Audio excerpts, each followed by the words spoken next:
Ce dimanche après-midi-là, un soleil doux, presque caressant, baignait les toits ocres d'une petite ville endormie au cœur de la province.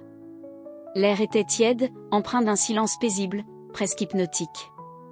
Il y avait dans le ciel cette lumière d'été légèrement voilée, comme si le jour hésitait entre la langueur et l'attente. Je me promenais dans la maison en short en jean, effrangé aux cuisses, et en chemise blanche sans manches, un peu trop légère, un peu trop usée, mais choisie précisément pour cela. Ce haut, c'était mon vieux complice, mon arme discrète, celui que je sortais instinctivement quand j'avais envie qu'un regard, un seul, se pose sur moi différemment. Pas n'importe quel regard. Pas tous, bien sûr. Juste celui que je n'aurais jamais dû vouloir attirer. Celui qui ne m'appartenait pas. Celui dont le simple frôlement visuel aurait dû être interdit. Je venais à peine de rentrer à Avignon, chez ma mère, après une semaine chez ma grand-mère, dans un petit village reculé des Cévennes. Là-bas, le temps semblait figé, et les pensées de mamie Jeanne tournaient souvent en boucle. Elle répétait que le monde allait de travers, que les hommes n'étaient plus que des ombres indignes de confiance, que les jeunes filles devaient se méfier. Elle ne savait pas, ne pouvait pas savoir, que le monde de sa petite fille allait s'écrouler doucement, silencieusement, à l'intérieur d'une maison qui, en apparence, n'abritait rien d'autre que la routine. Dans la cour, Éric, le compagnon de ma mère, lavait sa moto, une vieille Guzzi rugissante, cabossée par le temps, mais qui lui collait à la peau comme une extension de lui-même. Ce n'était pas une Harley lisse et rutilante, ni une bête chromée comme dans les films. Non, c'était une machine fatiguée, bruyante, usée. Et pourtant, il y avait dans ce tableau quelque chose d'hypnotisant. Une allure d'homme de roman noir, une intensité silencieuse. Son regard semblait toujours porter un passé, ses gestes étaient mesurés, calmes, précis. Et ce jour-là, ce regard usé se tourna vers moi. Ou peut-être ne se tourna-t-il pas. Peut-être ne fit-il que glisser. Mais je le sentis. Je le sentis sur ma peau, comme un souffle brûlant.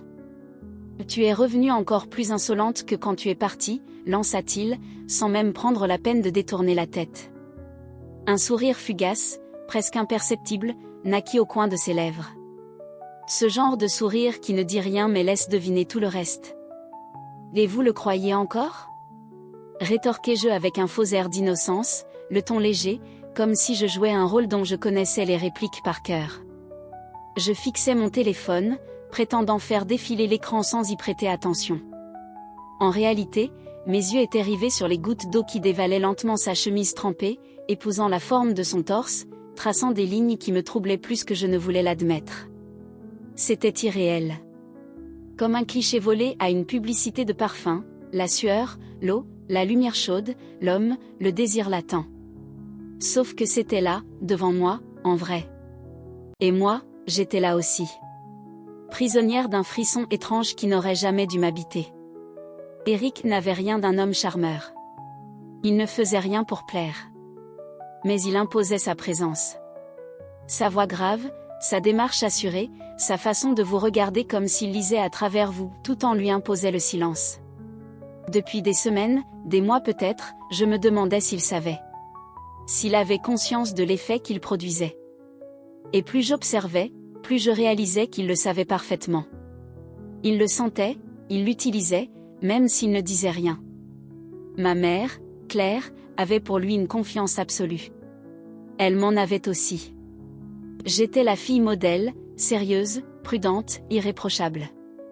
Elle n'imaginait pas une seule seconde, que sous ce masque de discipline pouvait se cacher une faille, un vertige. Mais parfois, les règles changent. Surtout quand l'interdit commence à ressembler à une promesse. Ce soir-là, maman s'endormit tôt, comme souvent. Une migraine. Camomille tiède, silence imposé, volet fermé. La routine.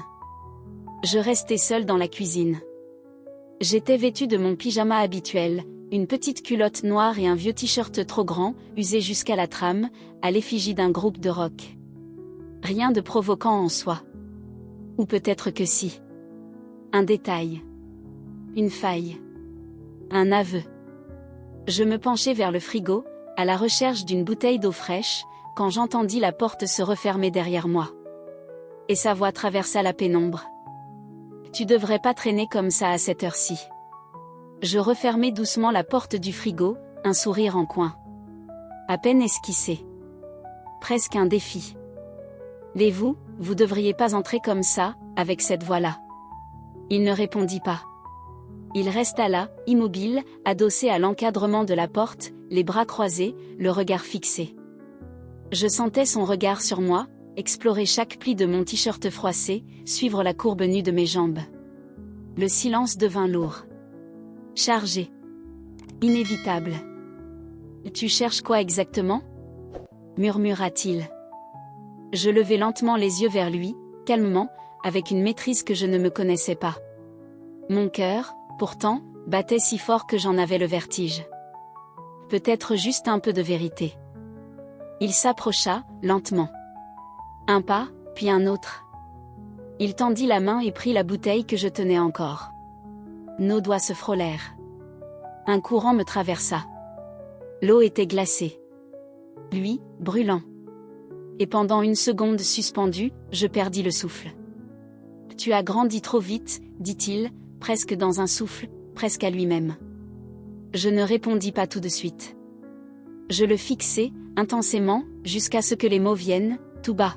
« Et vous avez mis trop de temps à le remarquer. » Cette nuit-là, je ne dormis pas.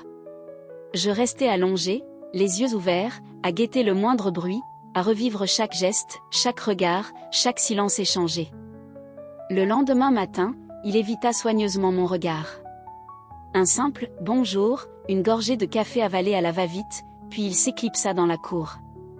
Moi, je restai seul, le sourire aux lèvres, le cœur encore battant. Parce que je savais. Je savais qu'il pensait exactement à la même chose que moi. Je fis un pas. Puis un autre. Chacun d'eux résonnait dans mon corps comme une onde souterraine, une vibration sourde et insidieuse, chargée d'un frisson que je n'arrivais pas à nommer. L'air semblait plus dense, presque électrique. Mon souffle s'alourdissait, ma poitrine se serrait, comme si tout en moi avançait vers un point de rupture que je redoutais autant que je le désirais. Et puis je fus là, à quelques centimètres de lui, si proche que je pouvais sentir la chaleur émaner de sa peau, le parfum discret du vieux cuir et de la bière. Dans un murmure qui me surprit moi-même par sa clarté, je soufflai. « Vous aviez raison. Il y a quelque chose d'étrange. » Ma voix tremblait à peine, mais je savais qu'il l'entendrait comme une confession. Alors, lentement, avec une gravité presque douloureuse, il posa la bière sur le plan de travail. Son geste était lent, calculé, comme si chaque mouvement comptait, comme si le moindre faux pas pouvait briser cet instant suspendu. Il ne me touchait pas, et pourtant j'avais la sensation que ses doigts effleuraient déjà quelque chose en moi que je n'avais jamais laissé personne approcher. « On va trop loin », murmura-t-il, les yeux plantés dans les miens. Je n'ai pas hésité. Les mots vinrent sans effort, sans détour, chargés d'une vérité que je portais depuis bien plus longtemps que je ne voulais l'admettre. Non. On est déjà allé trop loin. Maintenant, on choisit. On recule ou on tombe.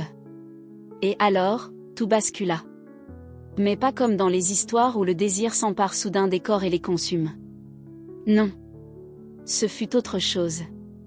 Un glissement, lent, profond, presque sacré. Ce fut un ballet silencieux, une chorégraphie faite de gestes hésitants, de regards prolongés, de souffles retenus. Rien n'était brusque. Chaque centimètre gagné était arraché au doute.